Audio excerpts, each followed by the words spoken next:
38 seconds to go, ladies and gentlemen. The Washington Commanders are up 20-17. Ball is on the Patriots' 41-yard line. Let's see if we can get this victory. Very pleased with the special teams, particularly the two young kickers. All right, y'all, come on. He likes what they've been doing. Second down and 8. Jones picked off. Good play, Kendall Fuller. Kendall Fuller wins us the game. Quan with the pick. The rookie second-round pick out of Illinois after Kendall Fuller got a piece of it. The exclamation point for a Washington Commanders victory here in Foxborough. Just said, don't force the issue, Mac Jones. You only needed about 10 yards. There was no need Let's to go, baby. Into this traffic. Let's go. He had been doing well the whole drive. That's actually off the hands of hands seven. of Juju Smith-Schuster. Like that. That's such a hard catch for the receiver. You don't need to make that throw. Let's go. Washington finally gets a victory. Now, with that being said, let's shoot right into the Command Extra post-game show. I feel left. What I want. Get back slow. I love the way she rockin' it. I love the way she move it, shake it on me. When she cry for him, the shawty is the winner. You can tell that shawty's overgetting. She's confident. I love the way she move it.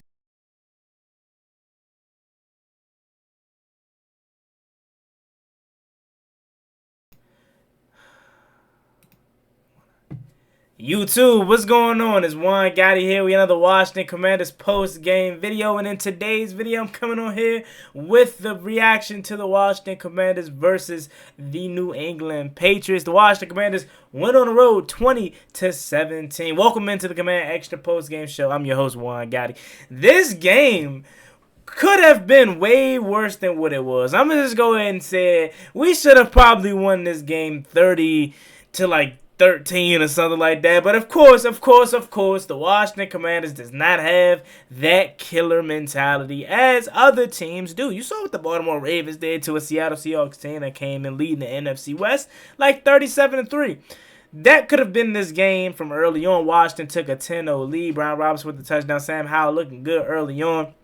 But then, after Brian Robinson fumbled the ball, that's when the whole game turned. Let's talk about these refs, man. I mean, they're just bad today, man, weren't they? You call a terrible, I can't say it enough, roughing the passer on KJ Henry. You robbed KJ Henry of his first career sack. That was not roughing the passer, man. Then you miss a Logan Thomas holding penalty that I can see why they probably didn't call it, because it was uncatchable. But if you're gonna miss a penalty on us like that, you gotta at least pay us back in some type of aspect. The special teams was bad for both teams as far as the penalties goes, man. It was just a lot. The refs were not good today. How about Dyami Brown? He was piss poor today. He had a couple solid catches early on, but I mean, Sam Howell threw one on the money for a touchdown, and it just went right through his hands. Then Sam Howell on third down, like the last offensive possession, he tried to trust Dyami Brown to go up and grab the ball, and he didn't come down with it, man. Dyami has kind of been really disappointing, I'm not gonna lie to you. But other than that, I feel like, honestly, today, Eric Bieniemy was real balanced today. I don't know how you guys feel about it. I'm eager to hear you guys' opinion. Call into the Command Extra Post Game Show, 301-818-2538. Eric Bieniemy, to me, this was his best game. He felt balanced. He didn't overdo it when it comes to the pass and when it comes to the running. I felt like he was very, very balanced, and he was up to the challenge. Remember, all week long we heard about Bill Belichick and his ability to, get young quarterbacks rattled and get them to, play terrible and not good.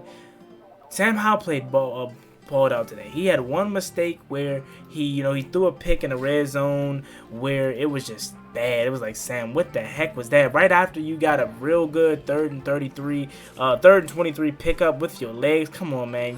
That was amazing play right there. Sam picked it up all with his legs on third and 23, but then you go right there and then you try to get hungry and you you forced it to Jahan Dotson where you could have easily just threw it away. But other than that, he was good. 29 for 45.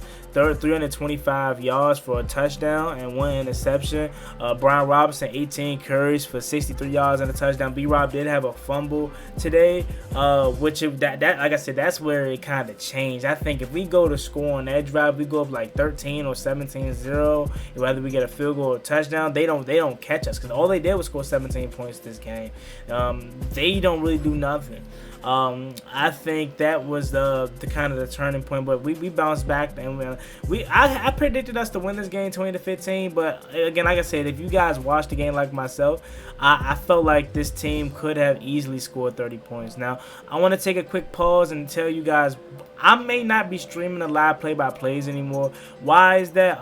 Because I mean, just on something bigger and better, something new. Maybe I'll do a pre-game show, but no one seems to be watching my live reaction to the game anymore, which is totally fine. I understand that other people are doing it, and y'all find theirs much better and/or entertaining, which is totally fine. Again, I just on to bigger and better things. I gotta probably figure out a way to maybe do a pre-game show or something like that to get involved. But as far as the live play-by-plays, I may be putting that to rest. Because again, like, it's not getting really no interaction. And when I wasn't streaming the game, I felt like I was locked in more with watching the game. I still had it on Instagram Live for watching it on TV, but as far as the live play-by-plays, I may be done with that. But we'll see. If y'all could put something in the comment section that maybe we can replace him with, that would be great too. But all right, back to the reporting of the game.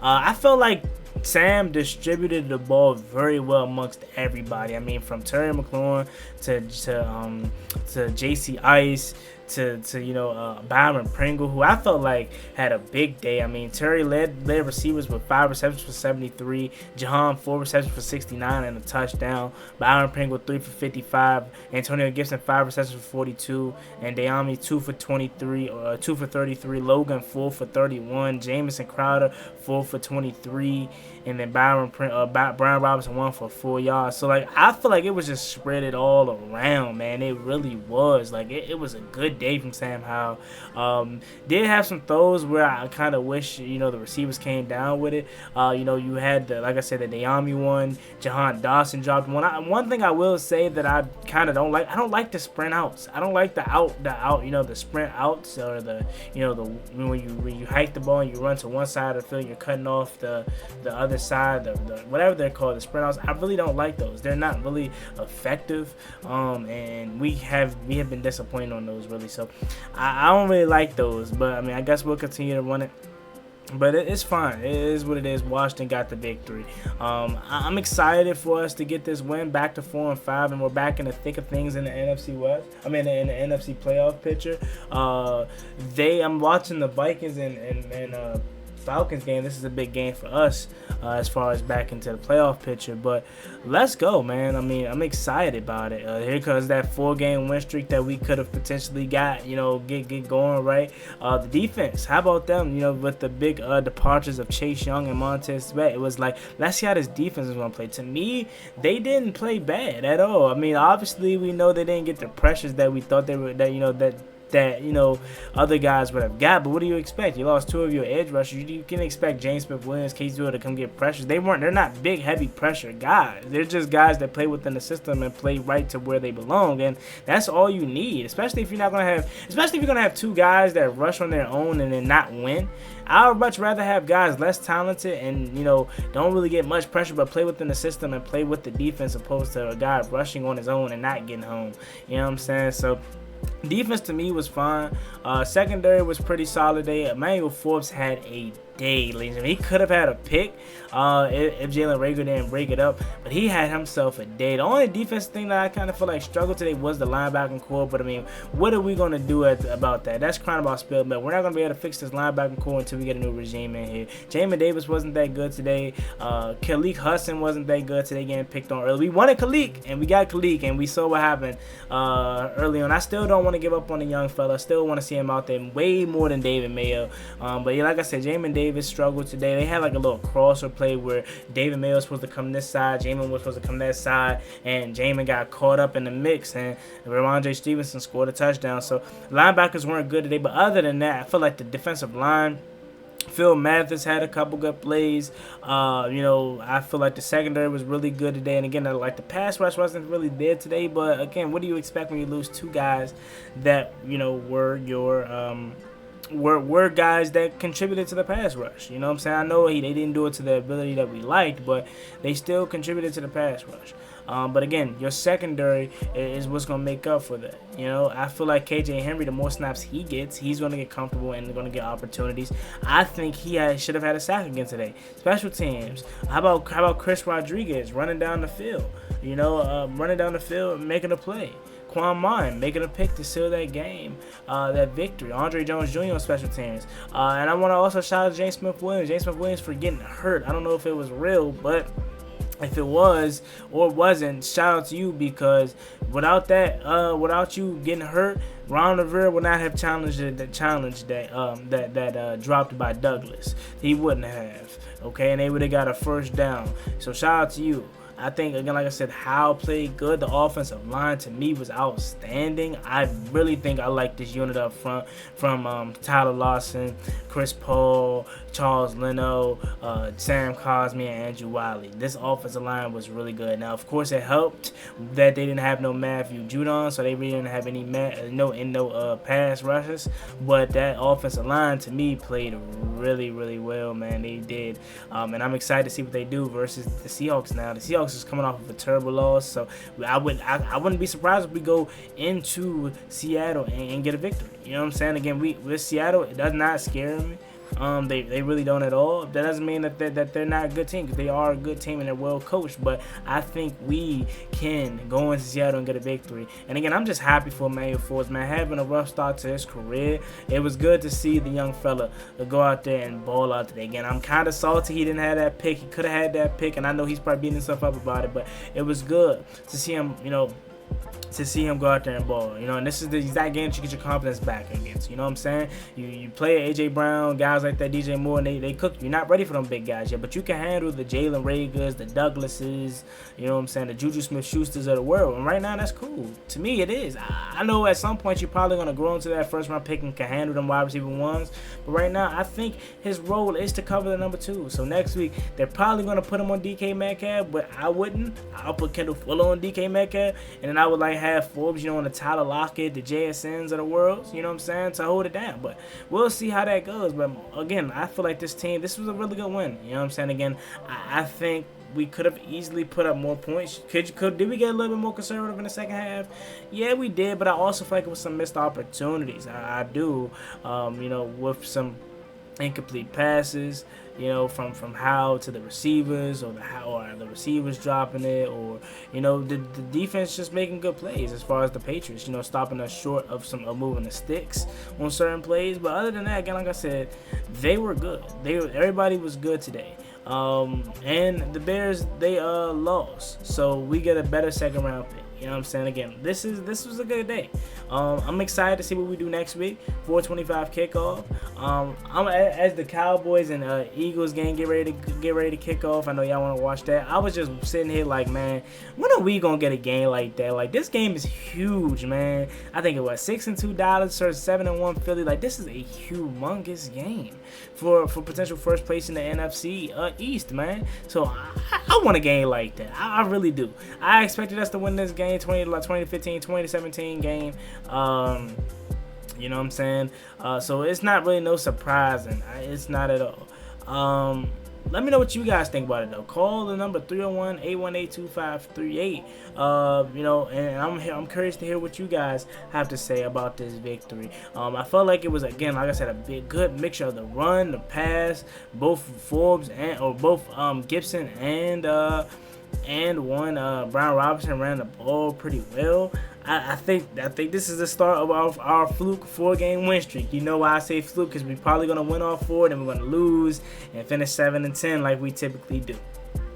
But again, like I said, Washington picking up the victory is more important here right now, because hopefully we can switch it up, and not be 4 games and so predictable and then falling off.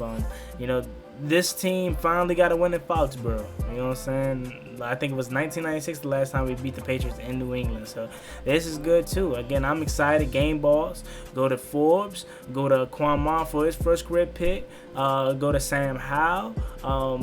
Who else can I give one to off the top of my head? Man, the whole offensive line, dog, honestly speaking, man, they play balls to the wall, man. And I'm really liking this Chris Paul dude right there, left guard, man. It's going to allow us to potentially move on from Sadiq Charles. You know what I'm saying? So, again, stacking them up, 4 and 5. Let's check. Let's do a quick NFC check.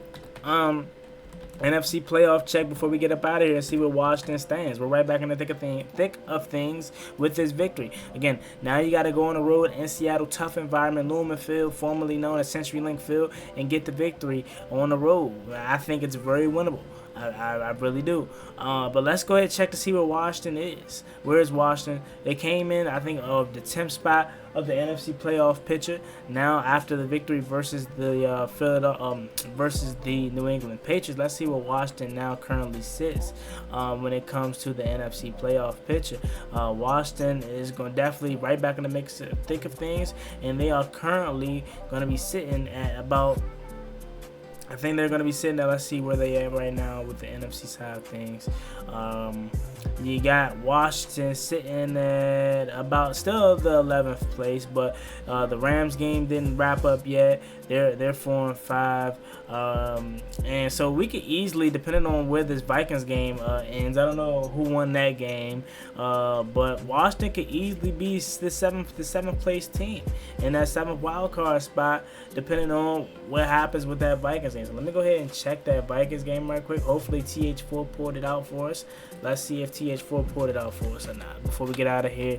And then you guys can call into the show. So actually, the Minnesota Vikings got the victory today. So unfortunately, we are not in the playoff picture right now. But again, it's one game at a time. One game at a time. You don't have to worry about it. I don't think that's sustainable, to be honest with you, because they have no quarterback. That's just the truth of the matter. But again, I like it, man, and I'm just truly excited for Sam Howell because again, like I said, this whole thing coming to the game was Sam Howell, young quarterback, Bill Belichick, dog's young quarterback. Sam Howell stood in there and did his thing today. He did his thing today.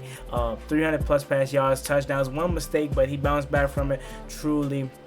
I mean, it was a good sight for sore eyes, man, that we finally got a victory in Foxborough, and a victory overall. So with that being said, I don't have too much to say. We'll talk more about this victory throughout the week, and if you guys call into the show, hopefully we get some callers. 301-818-2538. It's totally free to call in. It doesn't take much time. Hopefully you guys call the line so we can have a second video for today. And again, like I said, I potentially may stop doing live play-by-plays just because nobody watches them, and it's totally fine. Things come and go. So if y'all got some new ideas for me, please drop them down below in the comment section. But with that being said, as always, me and boy Juan Gotti. Like, comment, subscribe. Hail to the Washington Commanders. Big dub for the Commanders today as they go on the road and win 20-17 against the New England Patriots. Hail to the Commanders. Y'all have a blessed one. See y'all later. Peace.